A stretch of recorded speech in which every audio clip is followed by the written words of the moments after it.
Okay, yeah. So, is the Scrum Master a full-time role? No, it doesn't have to be. There you go. Nice and easy one. Um, but the chances are, in your organisation working with your team, it likely needs to be. So it doesn't have to be. Imagine if you were working with a team that really gets this stuff.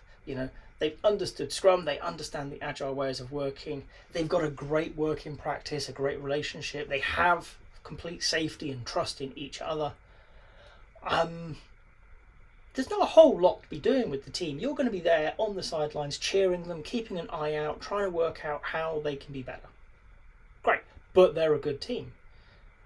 And you're likely in an organisation where you've had many of the battles that others are going through today.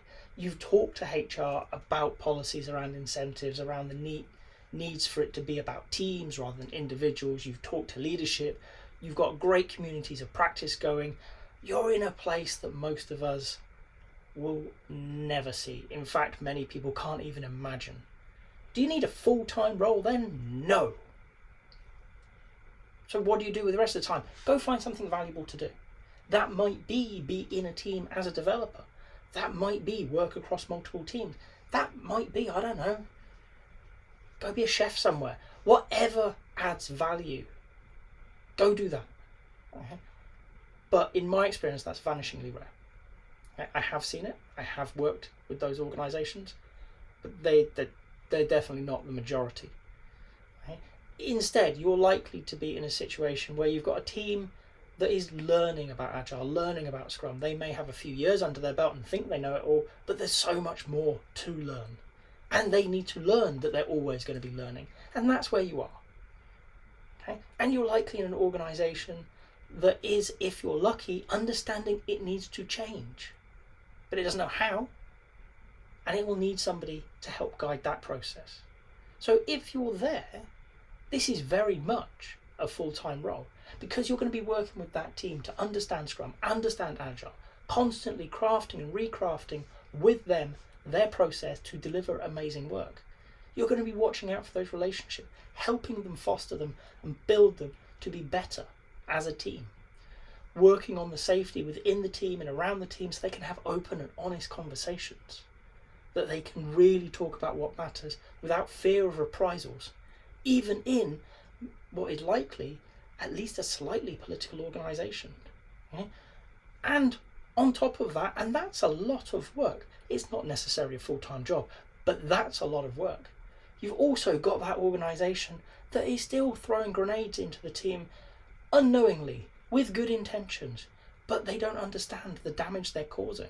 So you're needing to go and talk to those people. Why did you do that? What was the thinking behind it? How do we rephrase this or recreate it and recraft things so that they support our ability to deliver rather than just come from traditional management thinking? Okay?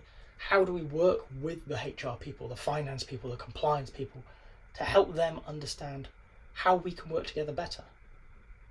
Okay? That's a lot of conversations to happening in any organisation, large or small. And you, as the Scrum Master, are likely to be at the forefront. Maybe not having all of those conversations, but advising and guiding the people having those conversations, helping shape the adoption of Agile and Scrum within the organisation, helping the organisation be better at its ability to deliver amazing products to its marketplace. And if you think that in that situation you can do that and another job, you're fooling yourself.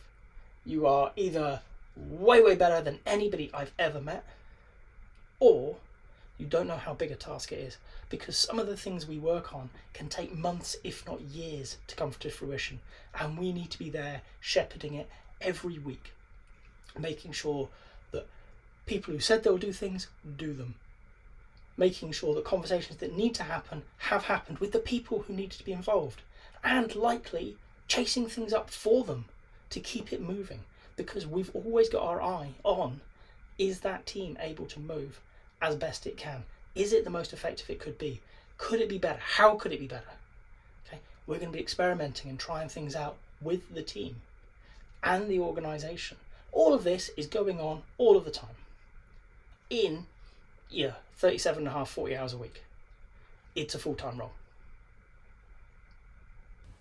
If you've got to this point in the video, I hope you've enjoyed it. If so, a like would be appreciated. If you want to hear more from me, more answers to questions that maybe you've got in the Agile world, please subscribe to the channel.